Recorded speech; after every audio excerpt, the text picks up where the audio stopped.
Double cleansing কি? Double cleansing কেন করতে হয়? ডাবল ক্লিনজিং করা কি প্রয়োজনীয়? ডাবল ক্লিনজিং না করলে কি হবে? কিভাবে ডাবল ক্লিনজিং করব?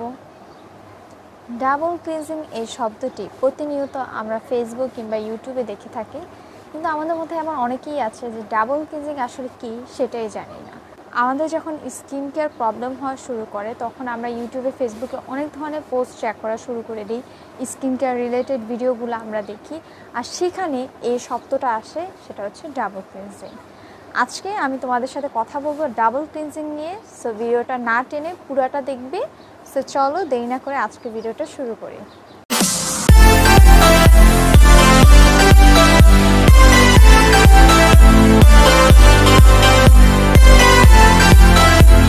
ডাবল ক্লিনজিং কি? ডাবল ক্লিনজিং হচ্ছে দুইটা স্টেপে ক্লিনজিং প্রসেস, অর্থাৎ যখন আমরা বাহির থেকে আসব তখন আমাদের ফেসে যে ধুলাবালি, ময়লা, সানস্ক্রিন বা মেকআপ থাকবে সেটাকে খুব সুন্দরভাবে আমাদের রিমুভ করে দিবে এবং পুরো পোর্সটাকে একদমই ব্লক করবে না। ডাবল ক্লিনজিং হচ্ছে ডিপলি আপনার ত্বকটাকে পরিষ্কার করে রাখা। কী কী প্রোডাক্ট ব্যবহার করতে পারি আমরা ডাবল ক্লিনজিংয়ের জন্য? ডাবল ক্লিনজিংয়ের জন্য মাইসেলার ওয়াটার, ক্লিনজিং বাম, ক্লিনজিং অয়েল, ক্লিনজিং লোশন কিংবা মাইক্রোফাইবারের ক্লোথগুলো তোমরা ব্যবহার করতে পারো। আমি পার্সোনালি পছন্দ করি ক্লিনজিং অয়েল দিয়ে মেকআপ বা সানস্ক্রিনটাকে রিমুভ করতে, কারণ আমার মনে হয় মেকআপটা আমার খুব সুন্দরভাবে মেল্ট হয়ে যায়। দ্যাটস ওয়াই আমি অলওয়েজ ক্লিনজিং অয়েল ইউজ করি। তোমরা যদি কমফোর্টেবল ফিল করো, যদি অতিরিক্ত অয়েলি স্কিনের হয়ে থাকো, তবুও কিন্তু তোমরা ক্লিনজিং অয়েলটা ইউজ করতে পারো। ডাবল ক্লিনজিং করা কি প্রয়োজন? হ্যাঁ, অবশ্যই প্রয়োজন। ডাবল ক্লিনজিং না করার ফলে তোমার স্কিনটা ডিপলি ক্লিন হচ্ছে না। বাহির থেকে যখন আসো তখন তোমার স্কিনে অনেক ধরনের ধুলাবালি থাকে, আর যদি মেকআপ করে যাও, সানস্ক্রিন দাও, তাহলে তো এগুলো সব পোর্সটাকে ক্লগ করে রাখে। স্কিনটাকে ডিপলি ক্লিন করতে হলে ডাবল ক্লিনজিং অবশ্যই প্রয়োজন। তোমার পোর্সে থাকা সব ক্ষতিকর সব কিছু ক্লিন হয়ে যাবে এবং তোমার স্কিনে কোনো অ্যাকনে বা ব্রেকআউটের কোনো ধরনের প্রবলেম হবে না। আমরা যেহেতু প্রতিনিয়ত বাইরে যাচ্ছি, তো আমাদের সানস্ক্রিনটা অবশ্যই ইউজ করতে হয়, কিন্তু আমরা অনেকেই আছি সানস্ক্রিন প্রপারলি রিমুভ করি না, শুধুমাত্র ফেস ওয়াশ দিয়েই বাস শেষ। কিন্তু আমাদের মনে রাখতে হবে শুধুমাত্র ফেস ওয়াশ ইউজ করলেই সানস্ক্রিন প্রপারলি রিমুভ হয় না। সানস্ক্রিন আমাদের স্কিন সেলের সাথে লেগে থাকে। সানস্ক্রিন সাধারণত দুই রকমের হয়, একটা ফিজিক্যাল সানস্ক্রিন আর একটা কেমিক্যাল সানস্ক্রিন। এই সানস্ক্রিনটাকে রিমুভ করতে হলে ডাবল ক্লিনজিং মাস্ট। অনেকেই বলেন যে সানস্ক্রিন দেওয়ার পর আমার অ্যাকনে বেড়ে গিয়েছে, ব্রেকআউট হচ্ছে, ব্রনের প্রবলেম আরও বেশি বেড়ে গিয়েছে এবং আমার স্কিন অনেক কালো দেখায়। এর কারণটা কি জানেন?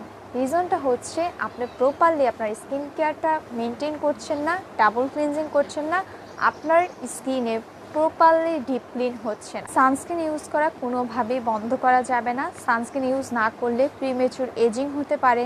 সূর্যের অতিরিক্ত রোশনির ফলে স্কিনের যে ব্যারিয়ারটা সেটা নষ্ট হয়ে যেতে পারে। তাই সানস্ক্রিন মাস্ট ইউজ করতে হবে এবং বাসায় এসে অবশ্যই ডাবল ক্লিনজিং করতে হবে, যাতে আমাদের ত্বকে যে ধুলাবালি, ময়লা বা মেকআপটা আছে সেটা যাতে প্রপারলি ক্লিন হয়ে যায়। এখন আসি আপনাদের কমন একটা কোশ্চেনে, মেকআপ রিমুভার হিসেবে নারকেল তেল ইউজ করা যাবে কি না? আমি পার্সোনালি কখনোই আপনাদেরকে নারকেল তেলটা মেকআপ রিমুভার হিসেবে ইউজ করা সাজেস্ট করব না, কারণ নারকেল তেল হচ্ছে হাইলি কমেডোজেনিক। আপনি যদি এটা ইউজ করেন আপনার অ্যাকনে ব্রেকআউট হতে পারে। অনেকেই খেয়াল করেছেন কিনা জানি না, নারকেল তেল যখন আপনি আপনার ফেসে ইউজ করবেন, যখন এটাকে ঠিকঠাকভাবে ফেস ওয়াশ দিয়ে ধুয়েও ফেলবেন, তারপরে একটু তেল চিটচিটে হওয়ার সম্ভাবনা থাকে। নারকেল তেল ইউজ করার পর আমাদের ফেসে যে একটা তেলে চিটচিটে একটা ভাব থাকে, সেটা কিন্তু আমাদের পোর্সটাকে ক্লগ করে দেয়। যারা অতিরিক্ত অয়েলি স্কিনের আপুরা আছেন বা যাদের অ্যাকনে ব্রেকআউটের সমস্যা আছে, তারা কখনো ভুলেও নারকেল তেল নিজের ফেসে রাখার চেষ্টা করবেন না, কারণ নারকেল তেল অত্যন্ত ভারী হয় এবং এ জাতীয় ভারী তেলগুলো আমাদের স্কিনের জন্য অনেক ক্ষতিকারক। যারা প্রতিদিন বাহিরে যান মেকআপ করে এবং সানস্ক্রিন ইউজ করতে হয়, তারা অবশ্যই বাসায় এসে আগে একটা ক্লিনজিং অয়েল এবং একটা ক্লিনজিং বাম দিয়ে আপনার মেকআপটাকে খুব সুন্দরভাবে রিমুভ করে নেবেন। তারপর আপনারা মেকআপ ওয়াইপসও ইউজ করতে পারেন বা মাইক্রোফাইবার ক্লোথগুলো ইউজ করতে পারেন। অ্যান্ড দেন আপনারা আপনাদের পছন্দ অনুযায়ী, স্কিন টাইপ অনুযায়ী একটা ক্লিনজার বা ফেস ওয়াশ দিয়ে ভালোভাবে ক্লিন করে নেবেন। আশা করি আমি আপনাদেরকে ছোট কিছু ইনফরমেশন দিতে পেরেছি ডাবল ক্লিনজিং কী, কীভাবে ডাবল ক্লিনজিং করবেন এবং কী দিয়ে ডাবল ক্লিনজিং করবেন। সো আমার ভিডিওটা এতক্ষণ পর্যন্ত দেখার জন্য থ্যাংক ইউ সো মাচ। আমার চ্যানেলটা সাবস্ক্রাইব করে নেবেন এবং আমার ভিডিওটা ভালো লাগলে ভিডিওতে একটি লাইক দিবেন। স্কিন কেয়ার রিলেটেড যে কোনো কিছু জানা থাকলে আমাকে নিচে কমেন্ট করে জানাতে ভুলবেন না। আপনাদের সাথে দেখা হবে আমার পরবর্তী ভিডিওতে আমি আপনাদেরকে দেখাবো যে আমি কোন ক্লিনজিং অয়েলটা ইউজ করি এবং আমার মেকআপটাকে রিমুভ করে থাকি। যেহেতু আমার স্কিন কেয়ার রিলেটেড অনেক কোশ্চেন আসে, সো আমি ভাবলাম যে ইনশাল্লাহ আমার এক্সামটা শেষ হলে আমি আপনাদের জন্য আমার স্কিন কেয়ারের একটা ভিডিও আপলোড করব। ভালো থাকবেন সবাই, দেখা হবে আপনাদের সাথে আমার পরবর্তী ভিডিওতে। ততদিন পর্যন্ত টাটা।